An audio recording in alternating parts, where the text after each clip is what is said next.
वालेकुम मेरे दोस्तों, तुम सब कैसे? आई होप आप सब बेहतर होंगे। Welcome to my channel. So in this video मेरा जो टॉपिक है, आज आपको एक बड़ी बेहतरीन स्टोरी सुनाऊंगा एक स्कूल की लड़की की।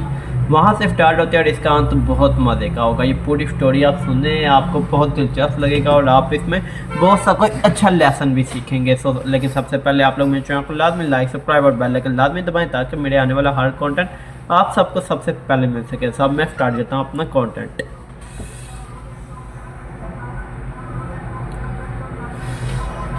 एक स्कूल की लड़की को रेल की पटरी पर चलते हुए देखा गया है। स्टोरी का जो स्टार्टअप में ये है कि एक छोटी बच्ची जिसकी उम्र अब एक कम नाबालिग कह लें, जिसमें 10 साल से छोटी बच्ची, जिसको रेल की पटरी, जिसमें रेलगाड़ी बड़ी तेज़ी से चलती है, रेल की पटरी पर चलते हुए देखा गया है कि लोगों ने उसे वॉच किया है, जिसको इस पर किसी शैतानी ताकत का कब्जा हो, कि जैसे कि सारे देखकर खौफजदा हैं कि ऐसा लग रहा है उन्हें कि इसके अंदर कोई शैतानी ताकत आ गया, जैसे कल हवाई चीज़ें, जिन्नात, इसके अंदर कोई ना कोई ऐसा असर आ चुका है इस लड़की में जो ऐसी चली जा रही है। और वो राधा का सिर उठाए पुलिस स्टेशन की तरफ जाती है। राधा एक लड़की का नाम है और वो राधा का सिर उठाए, मतलब उसका सिर, कटा हुआ सिर उठाए पुलिस स्टेशन की तरफ सिर्फ चलती जा रही है, स्ट्रेट फॉरवर्ड। वो किसी से कोई बात नहीं कर रही, वो सिर्फ इसका सिर उठाए सिर्फ चलती जा रही है अपने ध्यान से, जिससे सब लोग खौफजदा हो जाते हैं कि मतलब इर्द गिर्द के लोग देखते हैं उनमें एक कंपनी या कहें रूह का निकल जाना, एकदम से ऐसे खौफजदा हो जाते हैं कि जैसे कहें कि अंदरूनी तौर पे वो बिल्कुल खौफजदा हो जाते हैं जब वो ये सारा मंजर अपनी आंखों से वॉच करते हैं। बाकी जब गांव में मारवाई खतरा बढ़ने लगता है तो लोग मदद के लिए राधा की तरफ रजू करते हैं। अब राधा को ना, राधा की स्टोरी सुनते हैं कि जब गांव में मारवाई खतरा बढ़ने लगता है, कि एक वक्त था कि गांव के अंदर एक खतरा बहुत बढ़ता था, उसको कहते हैं मावड़ाई, जिसके अंदर मारपीट, जुल्म सितम, ज़्यादतियाँ, औरतों के साथ रेप केस, ये सारी चीज़ें बढ़ने जाते हैं। तो लोग मदद के लिए राधा की तरफ रजू करते हैं कि उन्हें सिर्फ एक लड़की दिखती है वहाँ पे, जिसका नाम होता है राधा, जो तिरुपति को कत्ल करने के जुर्म में जेल में कैद है। अब तिरुपति कौन है? जो तिरुपति एक वो इंसान है जो तिरुपति एक वो इंसान है जो ये सारे मामलात करता था, रेप, कत्ल वगैरह, लड़कियों के साथ ज़्यादतियाँ, हर वो चीज़ ये करता था तिरुपति। और उसी की बीवी ने उसको कत्ल किया था आधी रात को, जब उसको अपने खावन की करतूतों का सारा पता चला तो उसने अपने खावन का गला घोट के उसकी हत्या कर दी। राधा बताती है उसकी बीवी कि उसकी एक बहन है तिरुपति जिसको मारा था। दरअसल सीन ये कि उसी गांव में तकरीबन कुछ माह बाद के लोग तिरुपति की बॉडी को ना जलाते थे और दरकोर करते, फिर जला, मतलब कोई रस्मत नहीं थी, उन्होंने अपने हिसाब से की, तो उस वजह से उसकी रूह एकदम वापस आ गई एक दिन। तो अब वो दोबारा बदला ले रही थी गांव में, कि उसमें उसी गांव में दोबारा ज़्यादतियाँ, जुल्म सितम, रेप केस, हर चीज़ बढ़ने लग गए थे। फिर लोगों को आखिरी हल मिला कि हम क्यों ना इसकी वाइफ से ही रब्ता करते हैं, राधा से, उससे हमें कोई ना कोई ऐसा क्लू मिलेगा जिसकी वजह से हम इस आत्मा का अंत भी करेंगे और हम अपनी जान भी छुड़ा लेंगे। अब राधा बताती है कि उसकी एक बहन है पृथ्वी, जो एक ताकतवर नाग, साधु और भगवान शिव की अकीदतमंद है। मतलब वो एक नेक औरत थी हिंदू में, और उसकी हिफाजत एक नाग साधु करता था, और वो उनका जो भगवान शिव है वो उसकी मतलब पूजा बस करती थी। वो मतलब उसके अंदर में रहते, उसके अंदर कोई ऐसा दूसरा ऐप नहीं था, ना कुछ शैतानी ताकत थी उसके पास। वो बचपन में ही घर छोड़कर रूहानी राह पर चल पड़ी थी कि उसने घर के माहौल को एडजस्ट नहीं किया। जो घर का माहौल था वो सारा ख़राब था, उधरा पड़ा था, तो उसने वो सब कुछ, सारी बुराइयों को छोड़कर अपनी राह, रूहानी राह पर चल पड़ी कि अपनी रूह के सुकून के लिए अपने ये मंदिर वगैरह के मामलात को संभालने लगी और वहीं पर एडजस्ट कर लिया अपने आप को। अब पृथ्वी जो शिव शक्ति के नाम से मशहूर है। शिव शक्ति यानी कह लें कि जो हिंदुओं का शिव माना जाता है, वो उसके पास उसकी एक ख़ास शक्ति थी, मतलब वो वहाँ की मशहूर थी क्योंकि वो एक रूहानी तौर पर कॉन्ट्रैक्ट में थी, उनके साथ कॉन्टैक्ट में।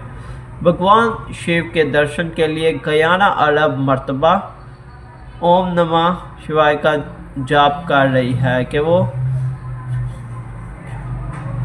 एक 30वीं की ज़िंदगी गुजार रही है, वो एक तपस्वी की ज़िंदगी गुजार रही है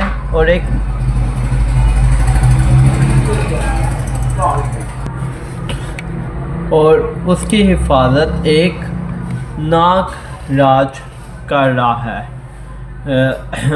उसकी हिफाजत मुक़द्दस सांप उसकी हिफाजत करता है। मुक़द्दस सांप कह लें कि जो मतलब उसकी हिफाजत में हर वक्त सिर्फ उसी की हिफाजत, कि उसको अगर कोई भी ख़तरा होगा वो उसकी जान बचाने के लिए आगे आ जाएगा हर मामले में।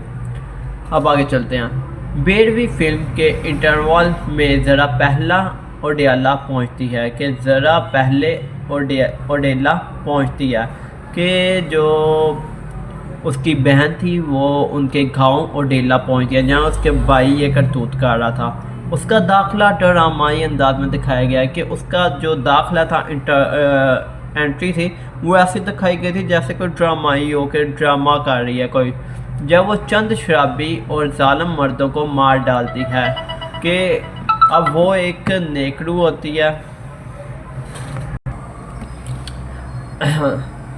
अभी एक शराबी और गुनाहगार लोगों को पीटती है और उनको पीट रही होती है और मारने की कोशिश कर रहे थे। जो चंद शराबी और जालिम मर्दों को मार डालती है जो बेगुनाह गायों को पीट रहे थे और मारने की कोशिश कर के जो बेगुनाह गाय को मार रहे थे और पीट रहे थे बहुत गुस्से से।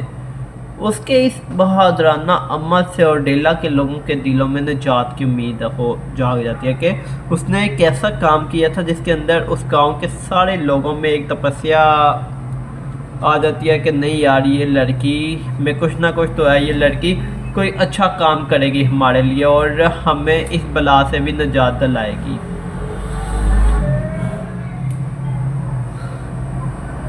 अब उसके इस बहादुराना अमल से ओडेला के लोगों में दिलों में निजात की उम्मीद जागती है। बहुत मिन्नत समाजत के बाद बेड़वी ओडेला जाने पर राज़ी हो जाती है कि अब वो ओडेला तो आई नहीं थी, लेकिन बहुत उनके तरले करने के बाद जब उन्होंने ये चीज़ देखी कि उस लड़की ने कैसे कुछ मर्दों को मार पीटा और हमारी जान बचाई और उस गायों की जान बचाई, उसके बरस को देखते हुए उन्होंने उसके तरले मिन्नत किए कि हमारे गांव में लाजमी आओ, हम तुम्हारे बिन नहीं जाएंगे। ये वो तरले डालने शुरू कर दिया और वो एट द एंड राज़ी हो जाती है। वो उस बदरू को फैलाए हुए फसाद का सामना करती है कि जो बदरू, जो इसके भाई की बदरू थी, जो राधा के पति तिरुपति की रूह थी, वो अब इसको जो फसाद फैला रही थी पूरे गांव में, अब उसको रोकने की कोशिश करती है और ये दरियाफ्त करती है कि तिरुपति की शैतानी ताकत गांव के मर्दों को काबू में करके अपने जुर्म जारी रखवा रही है कि गांव के मर्दों के अब वो काम ये कर रही थी कि गांव के जो अच्छे मर्द थे, मतलब अच्छे मर्द भी होते हैं बुरे भी, जो ज़्यादा अच्छे थे जैसे कह लें कि कोई उनका हो गया गुरु हो गया, कोई टीचर हो गया, मतलब जिन्होंने तो कभी कोई बुराई की नहीं थी कोई भी, उनके अंदर आके उनसे गलत काम कराता था, जो वो जुर्म सरंजाम देता था अब वो जुराइम सरंजाम दिलवा रहा था उनके ज़रिए, ताकि गांव में वही चीज़ दोबारा रह सके। खौफ, लड़कियों के साथ रेप, कत्लो गारत, हर वो चीज़ वो उनसे करवा रहा था अपनी रूह उनके अंदर ला के, और ऐसे वो अपने जुराइम को जारी रखे हुआ था। एक मुकामी मुसलमान बाबा, अब एक मुसलमान बाबे के अंदर वो नहीं थी आती क्योंकि वो एक मुस्लिम थे और मुसलमान के कोई बड़े थे बाबा जी मुरली शर्मा की मदद से, जो हैरत अंगेज़ तौर पर हिंदू शास्त्रों का गहरा इल्म रखता है कि अब उस बाबा को जो मतलब वो मुस्लिम थे तो हिंदू शास्त्रों का भी उनको एक गहरा इल्म था कि उन्होंने बुक्स पढ़ी थी, उनके पास हर चीज़ का उनका भी इल्म था। तो पृथ्वी मुख्तलिफ रस्मात अदा करती है। अब फिर वो रजामंद होकर एक दूसरे की के मामलात को समझते हैं और काम पर लग जाते हैं। फिर पृथ्वी मुख्तलिफ रस्मात अदा करती है। अब मुख्तलिफ रस्मात में कैसे कि मतलब वो अपने भाई की कब्र पर चिता भी लगाती है, मतलब जो उसकी आखिर है वो भी पूरा करती है, और साथ साथ मतलब जो इस बला को टालने के लिए रस्मात ज़रूरी थी ना, वो हर चीज़ करती है इसमें, ताकि उस बदरू का असर को कम किया जा सके। कि जो वो बदरू थी, वो है तो इसका भाई था, लेकिन जो वो गलादत फैला रहा था ना, वो उसको रोकने के लिए हर वो रस्म सरंजाम देती है कि गांव में पूरी शांति रहे और लोग दोबारा अपनी लाइफ में सेटल हो सके और हर बुराई से जान छूट सके। कहानी शिव तत्व और अलोही तवानाई जैसे मसनूआत में उतरती है कि अब दो पावरें जब मिल गई, और मतलब दो मुख्तलिफ, एक हिंदू एक मुसलमान, जब वो मिलकर काम कर रहे थे तो उनके पास एक ख़ास पावर आ जाती है जो उसको कंट्रोल, ये बदरू को कंट्रोल करने में काफ़ी होती है।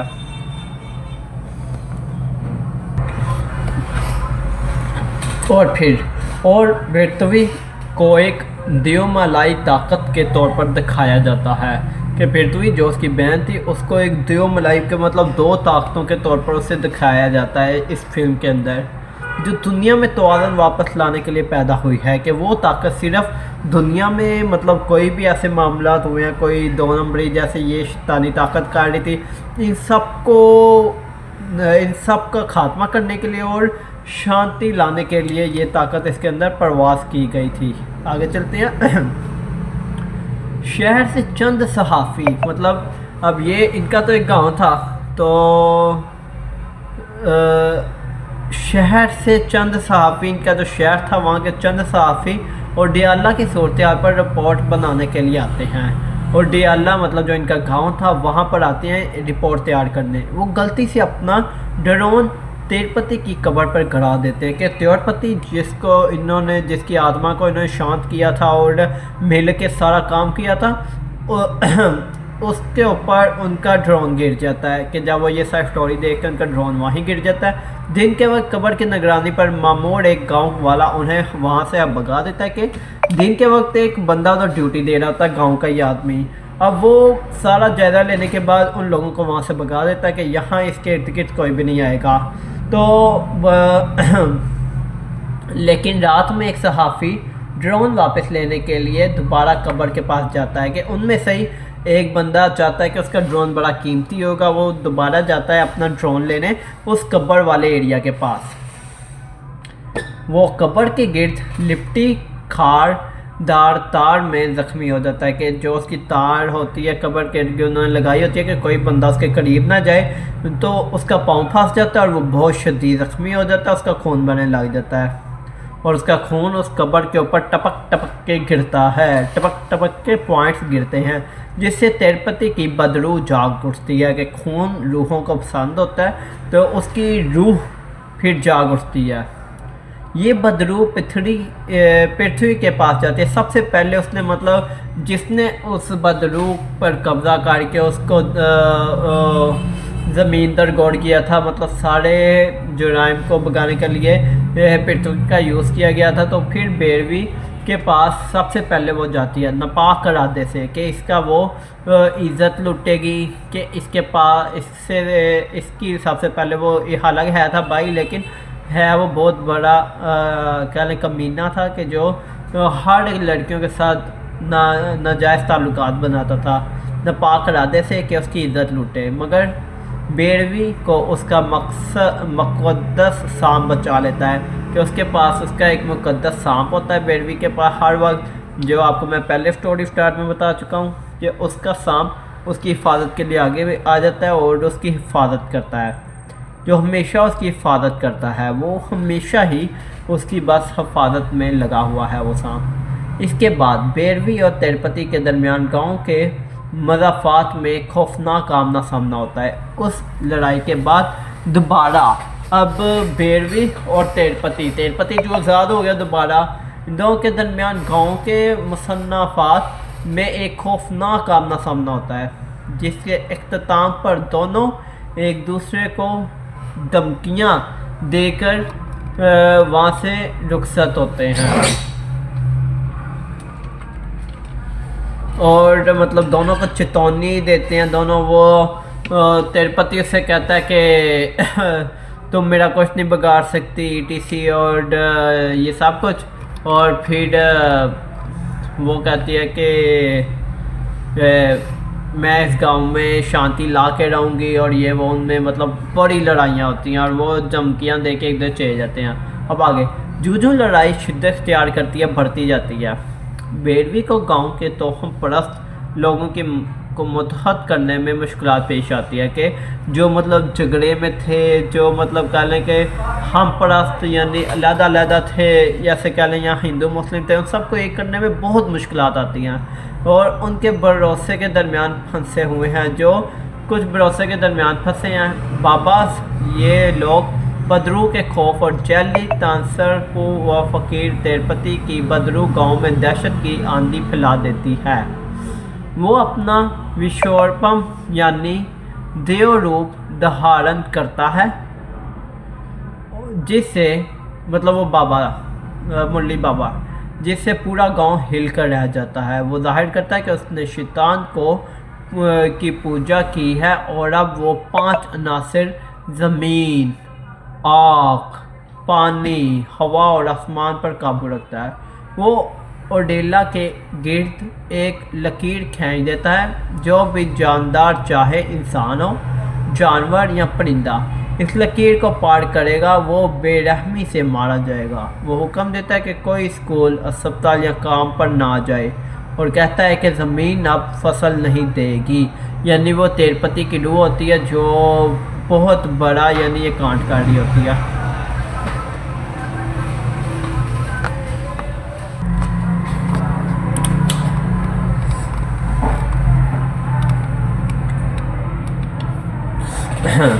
इसी दौरान एक गांव वाले की बेटी को सख्त दिमाग का दौरा पड़ता है और अस्पताल गांव के बाहर होने की वजह से वो लकीर पार नहीं कर सकते।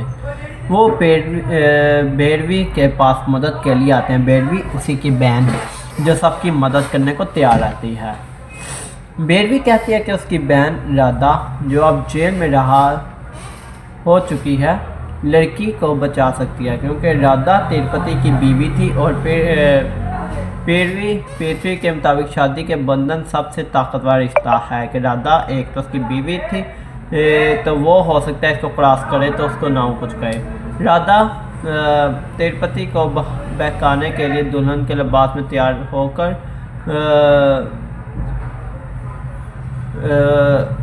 उसकी कब्र की तरफ जाती है, जबकि पृथ्वी लाउड स्पीकर पर ओम नमः शिवाय का जाप करती है ताकि बदरू कमज़ोर हो जाए और उसकी बताई हुई लकीर टूट जाए। मगर अचानक एक रेत का तूफान आ जाता है, शायद तिरुपति की कारस्तानी, और बिजली चली जाती है बिल्कुल उस वक्त जब दमा वाली लड़की का बाप लकीर पार करने वाला होता है। लाउड स्पीकर बंद हो जाने से तिरुपति दोबारा जाग उठता है और वो लड़की के जिस्म पर कब्जा कर लेता है, राधा का सर काट देता है और उसका कटा हुआ सर उठाए रेल की पटरी पर चलता है। रेल की पटरी पर चलता हुआ पुलिस स्टेशन पहुंचता है, बिल्कुल वैसे ही जैसे पहली फिल्म में राधा उसका सर लेकर गई थी। यह मंजर उस फिल्म के आगाज़ के मंजर की याद आने की यानी